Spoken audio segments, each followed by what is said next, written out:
Good morning students. जैसा कि पिछले लेक्चर में हमने बात की थी, हम बात करेंगे ऑक्सीजन फैमिली के बारे में। ओके, इससे पहले मैं रिक्वेस्ट करना चाहूँगा आप सब लिसनर्स से कि अगर आपने हमारा यूट्यूब चैनल सब्सक्राइब नहीं किया है तो प्लीज़ उसको सब्सक्राइब कर दें। ओके, तो आगे हम बढ़ रहे हैं ऑक्सीजन फैमिली के साथ में। आपको ये पता है ऑक्सीजन फर्स्ट मेंबर है। Oxygen, sulphur, selenium, tellurium, polonium के बारे में बात करेंगे हम। ऑक्सीजन फर्स्ट मेंबर है तो उसको ऑक्सीजन फैमिली के नाम से कॉल किया जाता है। चाल्कोजेंस भी बोलते हैं इनको हम, क्योंकि और फॉर्मिंग एलिमेंट्स होते हैं इसके अंदर। तो ऑक्साइड और सल्फाइड दो तरह की मेजोरिटी ऑफ केस में और मिलते हैं आपको। ऑक्सीजन नेचर में मोस्ट अबंडेंट गैस है, डाइऑक्सीजन की फॉर्म में मिलता है। ओके, और नियरली 20.46% नेचर का बाय वॉल्यूम। और मास की बात करें तो 23% बाय मास एटमॉस्फेयर का बनाती है ये। ओके, उसके बाद इलेक्ट्रॉनिक कन्फिगरेशन के लिए बात कर लेते हैं, जो पहले हम अलग अलग एटॉमिक फिजिकल प्रॉपर्टीज के बारे में पढ़ेंगे। ओके, मेनली ट्रेंड ही है हमारे पास जो हमें करना है। तो सबसे पहले electronic configuration, general electronic configuration, outer configuration NS2 NP4 होती है। P में 4 means NS2, NPX, NPY, NPZ 211, ये बेसिक कन्फिगरेशन होती है। ओके, तो ये इलेक्ट्रॉनिक कन्फिगरेशन हम राइट डाउन कर सकते हैं आराम से, कोई दिक्कत नहीं है उसके अंदर। अब हम चल रहे हैं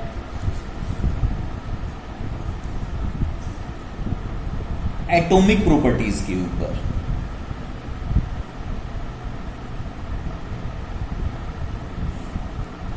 एटम की क्या प्रॉपर्टी है। ओके, तो ग्रुप 16 के अंदर इसमें जो एटॉमिक प्रॉपर्टी में फर्स्ट जो आता है वो आता है हमारे पास atomic and ionic radii.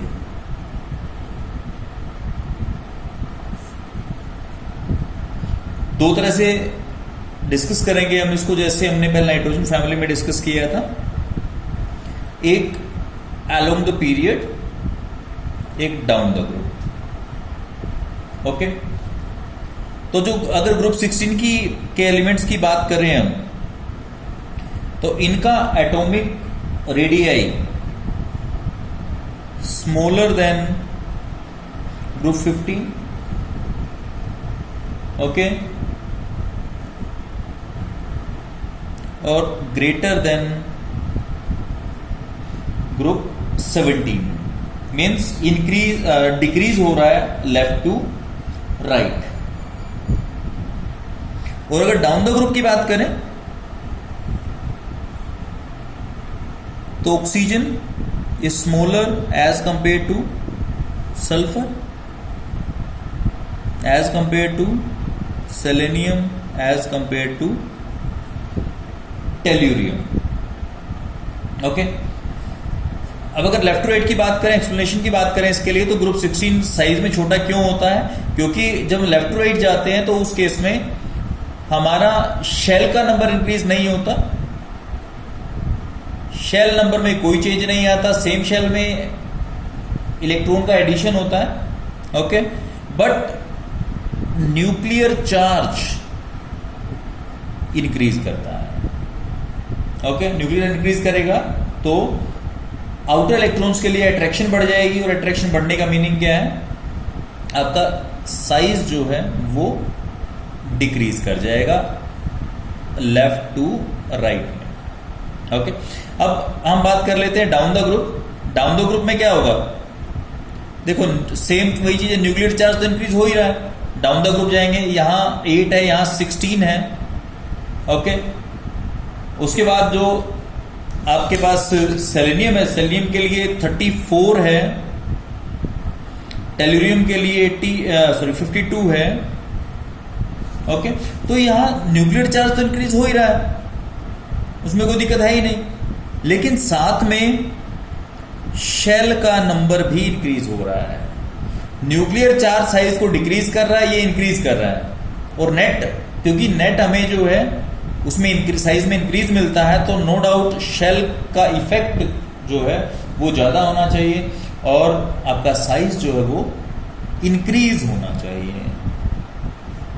Okay, तो ये आपके पास है atomic and ionic radii along the period and down the group.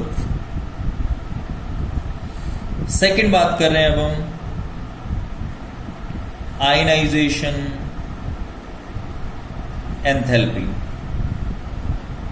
the amount of energy required or enthalpy required, heat required to remove the most loosely bound electron from the valence shell of an isolated atom in its gaseous state. Okay? अब यहां थोड़ा सा हमें exception मिलती है कि जो 16th group है उसकी IE1 इज एक्सेप्शनली लो मिलता है। बट अगर मैं बात करता हूं IE2 के लिए, वो एक्सेप्शनली हाई मिलती है। ओके, अब रीजन क्या है इसका, उसको हम कुछ फैक्टर्स से एक्सप्लेन कर सकते हैं। अब मैं पहले बात करता हूं IE1 के लिए। IE1 किसका? 15th ग्रुप का और 16th ग्रुप का। ओके, तो 15th अगर मैं इधर नाइट्रोजन को और इधर ऑक्सीजन को मैं रख लेता हूं, इसी कॉन्फ़िगरेशन चेक करता हूं पहले मैं। यहां मेरे नाइट्रोजन की कॉन्फ़िगरेशन क्या है? 1s2 2s2 2px 2py 2pz 1 1 1।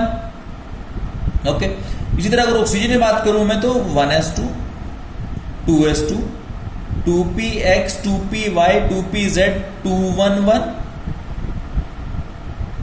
मेरे को नाइट्रोजन से इलेक्ट्रॉन निकालना है, वो symmetrical exactly half field configuration से निकालना है, जो इटसेल्फ काफी स्टेबल है। तो इट मींस यहां से इलेक्ट्रॉन निकालना मेरे लिए स्लाइटली टफ रहेगा, मुश्किल रहेगा। और अगर मैं बात करूं ऑक्सीजन की कॉन्फ़िगरेशन के लिए, तो अगर फर्स्ट इलेक्ट्रॉन निकालना है मैंने, तो वो कहां से निकलेगा? इस P से, PX से निकलेगा। और PX से इलेक्ट्रॉन निकलने के बाद, इस बात को थोड़ा सा माइंड में रखिएगा कि इलेक्ट्रॉन निकलने के बाद ये exactly half field configuration acquire हो रही है। इट मींस जो कॉन्फ़िगरेशन है वो पहले से स्टेबल हो रही है। अगर स्टेबल पहले से हो रही है, इट मींस खुद ऑक्सीजन भी ये चाहेगा कि मैं एक इलेक्ट्रॉन लूज करके क्या करूं, वो एक्सेप्शन जो आपके पास एग्जैक्टली हाफ फील्ड कॉन्फ़िगरेशन है उसको मैं एक्वायर कर लूं। ओके, मैं भी इलेक्ट्रॉन निकालना चाहता हूं, ऑक्सीजन भी एक इलेक्ट्रॉन देना चाहता है।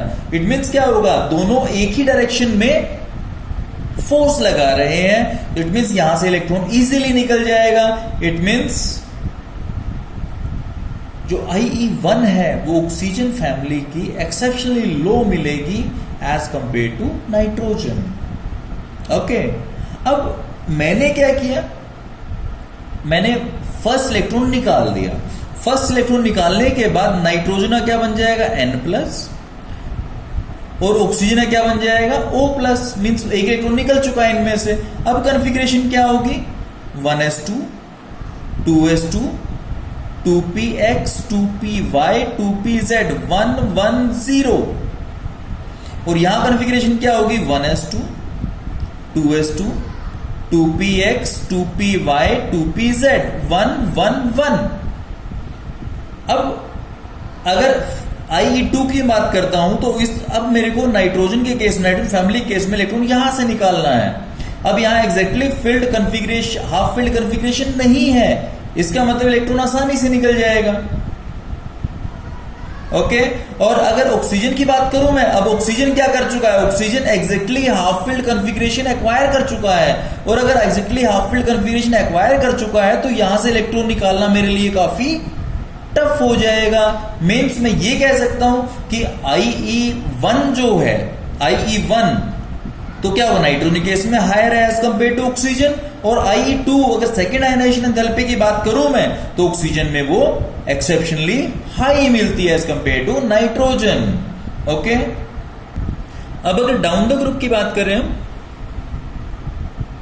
तो उस केस में ऑक्सीजन, सल्फर, सेलेनियम, टेल्यूरियम दोनों केस के अंदर फर्स्ट और सेकेंड आयनाइजेशन एंथैल्पी वैल्यूज जो हैं वो डिक्रीज करती हैं down the group due to increasing atomic size और due to increasing shielding effect of the inner electrons when we come down the group। okay, उसके बाद थर्ड जो डिस्कस करने वाले हैं that is electron gain enthalpy. इसी को हम पहले इलेक्ट्रॉन एफिनिटी कहा करते। ओके, अब हमें पता है ग्रुप 16 जो है, ग्रुप 16 की कॉन्फ़िगरेशन के अंदर 1s2 2s2 2p4। अब यहां इसे 2 इलेक्ट्रॉन्स और चाहिए ताकि ये नोबल गैस कॉन्फ़िगरेशन को एक्वायर कर सके। ओके, इसलिए क्या होगा कि वो हाई टेंडेंसी रखते हैं इलेक्ट्रॉन गेन एंथैल्पी की कि 2 इलेक्ट्रॉन्स गेन कर लें और नोबल कॉन्फ़िगरेशन जो है ये एक्वायर कर पाए। यानी मैं एक्सपेक्ट करता हूं, ये एक्सपेक्टेड है, ऑक्सीजन साइज छोटा है तो मैं एक्सपेक्ट करता हूं सबसे ज्यादा इसका होना चाहिए, फिर सल्फर, फिर सेलेनियम और फिर टेल्यूरियम, इसके बाद पोलोनियम। ये मेरी एक्सपेक्टेंसी है। ओके, बट सल्फर जो है, सल्फर की इलेक्ट्रॉन गेन एंथैल्पी सबसे ज्यादा होती है। मींस कुछ इस तरह का मेरे को कैरेक्टर मिलता है। वो रीजन क्या होता है कि फर्स्ट जो आपके पास सेकंड पीरियड है, सेकंड पीरियड ऑक्सीजन जिसमें सेकंड शेल होता है। ओके, तो उस केस में फर्स्ट में 2, सेकंड में 6। यहां सेकंड जो शेल है, सेकंड शेल में शील्डिंग इफेक्ट बहुत ज्यादा है, इंटर इलेक्ट्रॉनिक रिपल्शन काफी ज्यादा हो जाती है, जिसके कारण से ये नेक्स्ट 2 इलेक्ट्रॉन्स को एक्सेप्ट करना इसके लिए मुश्किल हो जाता है। ओके, और इसी कारण क्या होता है कि तो यहां ऑक्सीजन उतनी टेंडेंसी नहीं रखता जितनी सल्फर रखता है। सल्फर में यहां तक कि हम बोल सकते हैं कि इलेक्ट्रोनेगेटिविटी तो कम होती है, बट इलेक्ट्रॉन्स को लेने के लिए स्पेस होता है उसके पास। यहां जो 6 इलेक्ट्रॉन सेकंड शेल में साइज छोटा होने के कारण क्या होगा, वो वहां उनको लेने की इच्छा तो रखते हैं बट स्पेस भी तो चाहिए ताकि उनको रख के स्टेबल भी तो कर सकें। बट इंटर इलेक्ट्रॉनिक रिपल्शन के कारण ऑक्सीजन इलेक्ट्रॉन गेन उतनी ज्यादा इच्छा से नहीं कर पाता जितना सल्फर कर लेता है। ओके, बट आगे अगर जाएंगे तो आगे तो सेम ट्रेंड ही चलता है। अब हम बात कर रहे हैं इलेक्ट्रोनेगेटिविटी के ऊपर। जो ग्रुप 16 के एलिमेंट्स हैं उनकी इलेक्ट्रोनेगेटिविटी 15 से ज्यादा और 17 से कम मिलती है। मींस ऑक्सीजन की इलेक्ट्रोनेगेटिविटी ज्यादा होगी नाइट्रोजन से और कम होगी किससे, फ्लोरीन से। और जो ऑक्सीजन है, oxygen second most electronegative element में 3.5 मिलती है आफ्टर फ्लोरीन 4.0। ओके, और ऐसा होता क्यों है कि इनकी हाई इलेक्ट्रोनेगेटिविटी मिलती क्यों है? क्योंकि ग्रुप 16 एलिमेंट्स में साइज काफी स्मॉल हो जाता है। Okay, as compare to group 15 element, और सिर्फ 2 इलेक्ट्रॉन्स ही रिक्वायर्ड होते हैं। ओके, ताकि नोबल गैस कॉन्फ़िगरेशन ये एक्वायर कर लें। उसके बाद अगर डाउन द ग्रुप में जाता हूं तो ऑक्सीजन की कंपैरेटिवली सल्फर की इलेक्ट्रोनेगेटिविटी काफी ज्यादा कम मिलती है। और ये मिलती क्यों है? क्योंकि जो ऑक्सीजन है, ऑक्सीजन का साइज हमें मिलता है 66 पिकोमीटर, और सल्फर की अगर बात करें तो सल्फर का मिलता है 107 पिकोमीटर। मीन्स साइज में इतना ज्यादा डिफरेंस मिलता है, जिसके कारण से एकदम इलेक्ट्रोनेगेटिविटी की वैल्यू जो है वो डिक्रीज करती है। ओके, बट अगर इससे ऑक्सीजन सल्फर से नीचे आए, सेलेनियम, टेल्यूरियम, पोलोनियम, वहां जो ये राइज है, सॉरी डिक्रीज इन इलेक्ट्रोनेगेटिविटी है, वो कंपैरेटिवली रेगुलर सा होता है, ज्यादा कोई जंप नहीं होता इधर उधर से। ओके, इसी बार बात करते हैं फिजिकल प्रॉपर्टीज के ऊपर। फर्स्ट है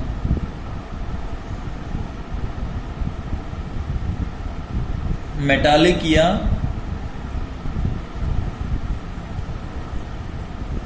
नॉन मेटालिक कैरेक्टर,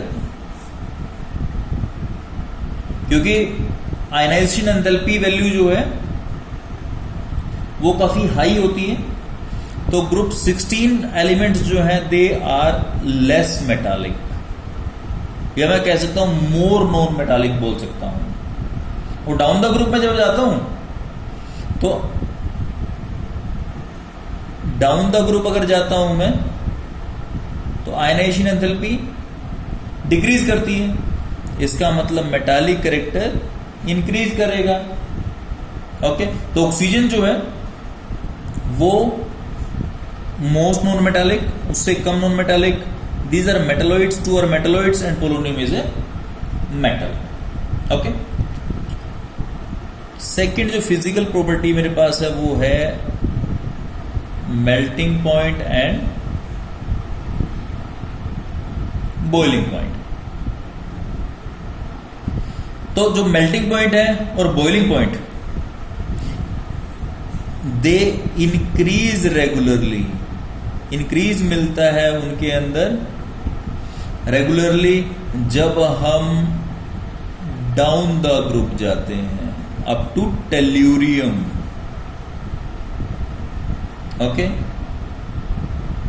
बट और जो सेकेंडली जो है मेल्टिंग पॉइंट और बॉइलिंग पोलोनियम जो है वो टेल्यूरियम से काफी लोअर होता है, टेल्यूरियम से लोअर होता है किसका? पोलोनियम का। ओके, अब एक्सप्लेनेशन क्या, इस तरह डाउन द ग्रुप जाते हैं तो एटॉमिक साइज इंक्रीज करता है, जिससे क्या होगा? Van der Waal force of attraction भी इंक्रीज करेंगी, जिससे ऑक्सीजन से टेल्यूरियम तक मेरा मेल्टिंग पॉइंट जो है वो इंक्रीज करता है।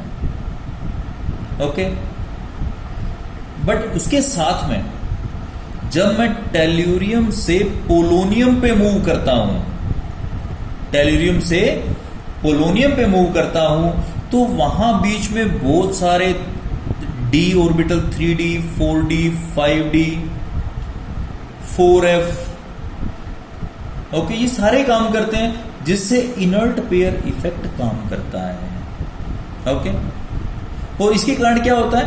ऐसे वैलेंस इलेक्ट्रॉन जो है,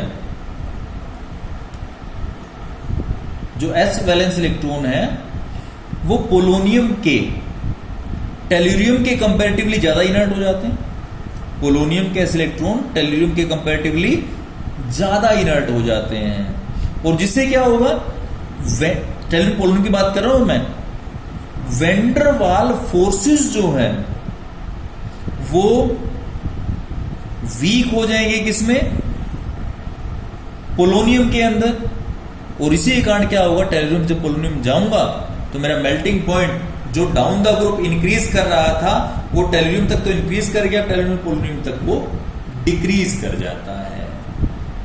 ओके, तो ये था आपके पास melting and boiling point. Okay, उसके बाद मैं थर्ड जो बात कर रहा हूं वो बात कर रहा हूं एलिमेंटल स्टेट के लिए।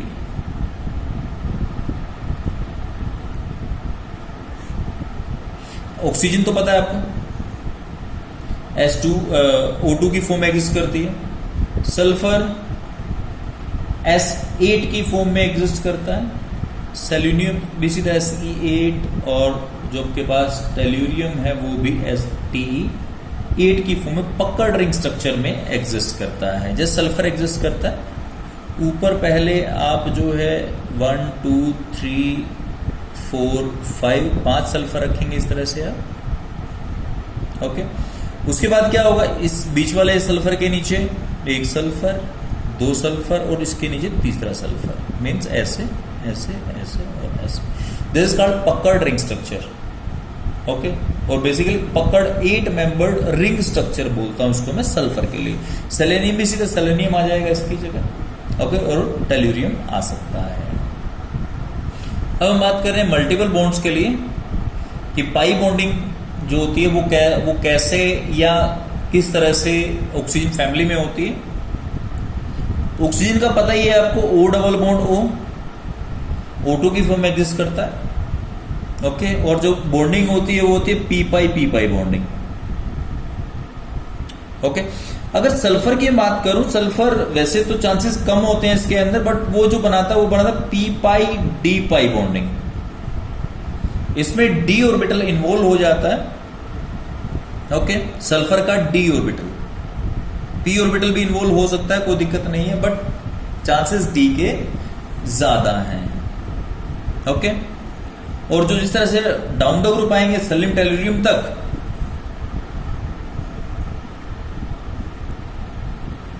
यहां तक आएंगे तो मल्टीपल बॉन्डिंग के चांसेस कम हो जाएंगे, क्योंकि साइज बढ़ जाएगा और साइज बढ़ने से पाई बॉन्डिंग के बनने के चांसेस काफी कम हो जाते हैं। ओके, क्योंकि पाई बॉन्ड जो बनता है वो साइडवेज ओवरलैप से बनता है। वो साइडवेज ओवरलैप में डिस्टेंस बहुत मैटर करता है। बॉन्ड लेंथ जो सिग्मा बॉन्ड है उसकी बॉन्ड लेंथ बहुत मैटर करती है, जो ऑलरेडी एग्जिस्ट कर रहा है, जिसके साथ में हम पाई बॉन्ड बना रहे हैं। पाई बॉन्ड अकेला एग्जिस्ट नहीं करता, वो सिग्मा के साथ एग्जिस्ट करता है। ओके, और सिग्मा बॉन्ड की लेंथ वो डिसाइड करेगी कितना इफेक्टिव साइडवेज ओवरलैप होना चाहिए। डाउन द ग्रुप जाते हैं तो सिग्मा बॉन्ड की लेंथ बढ़ती जाती है, जिसके कारण क्या होता है कि पाई बॉन्ड की टेंडेंसी कम होती चली जाती है। ओके, नेक्स्ट बात कर रहे हैं हम catenation, self linking property of elements, जिसको हम बोलता हूं कार्बन के केस में काफी ज्यादा होती है। ओके, अब sulphur single bond is stronger as compared to oxygen single bond. Okay, तो इसलिए जो सल्फर है stronger more tendency to form catenated compounds with as compared to oxygen. Okay, अब ऑक्सीजन जो, अब इसमें ऐसा क्या हुआ कि ऑक्सीजन का बॉन्ड वीक हो गया। ओके, तो उसका रीजन क्या होता है? उसका रीजन ये होता है कि ऑक्सीजन के ऊपर पाई बॉन्ड के साथ में लोन पेयर प्रेजेंट होते हैं, और लोन पेयर रिपल्शन सबसे ज्यादा होती है। बॉन्ड छोटा होता है, जिसके कारण से क्या होगा, ये ऑक्सीजन का बॉन्ड जो है वो इस रिपल्शन के कारण अनस्टेबल हो जाता है और आसानी से ब्रेक हो जाता है। लेकिन सल्फर के केस में अगर बात करें, लोन पेयर तो यहां प्रेजेंट होते हैं, कोई दिक्कत नहीं है, बट ये बॉन्ड लेंथ, इसकी लेंथ ज्यादा हो जाती है, जिसके कारण से ये रिपल्शन उतना इफेक्टिव नहीं हो पाता। ओके, जिसके कारण से सल्फर सिंगल बॉन्ड स्ट्रॉन्ग हो जाता है। और अगर एनर्जी की बात करें, दिस इज 213 किलो जूल पर मोल, और अगर ऑक्सीजन की बात करें 138 किलो जूल पर मोल, इतना डिफरेंस हो जाता है। This is only due to lone pair repulsion. Okay, next जो है प्रॉपर्टी, 6 प्रॉपर्टी है, वो मेरे पास है एलोट्रोपी।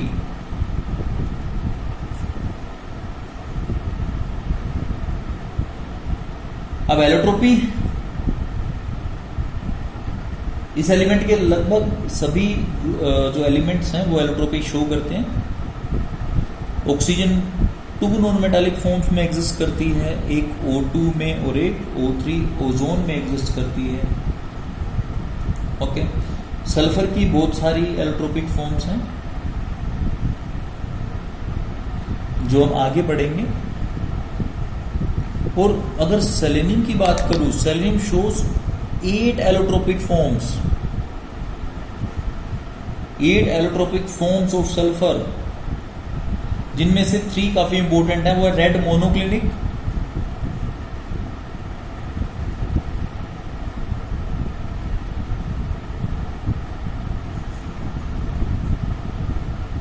ओके, और दूसरी है जो थर्मोडायनेमिकली मोस्ट स्टेबल होती है, वो है आपके पास ग्रे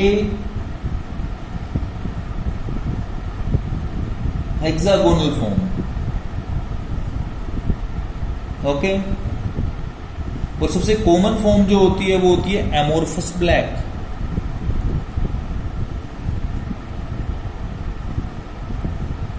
मोस्ट कॉमन।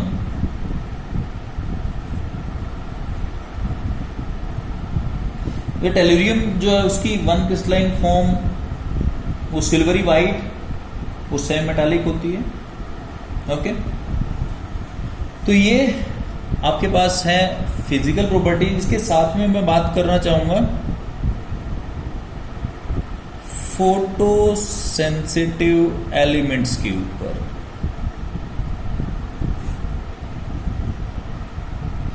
जो सेलेनियम की ग्रे फॉर्म है वो, और दूसरा है जो टेलुरियम की पैरेलल चेन्स हैं, grey form of selenium and tellurium के अंदर क्या होती है, जो पैरेलल चेन्स होती हैं, पैरेलल चेन्स के बीच में week van der Waals, week metallic bonds होते हैं। वेंडरवाल तो नहीं, मेटालिक बॉन्ड होते हैं। ओके, और जब लाइट की प्रेजेंस में ये वीक मेटालिक जो बॉन्ड होते हैं एक्साइट करते हैं। ओके, और जिससे क्या होगा, नंबर ऑफ फ्री इलेक्ट्रॉन्स जो वो क्या करेंगे, वो इंक्रीज हो जाते हैं, जिससे कंडक्टिविटी राइज करती है। ओके, और जिसके कारण, इसी कारण क्या होता है कि जो लाइट की प्रेजेंस में ये मेटल काफी अच्छी कंडक्टिविटी शो करते हैं। ओके, और इसी कारण इन सेलेनियम और टेलुरियम, इन दोनों को हम बोलते हैं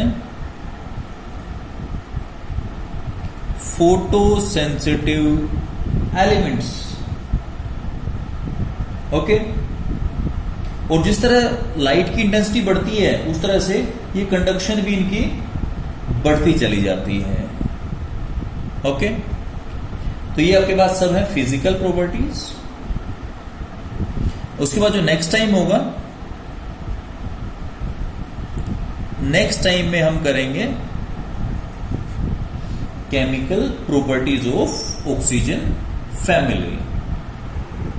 स्नैपशॉट ले लेते हैं।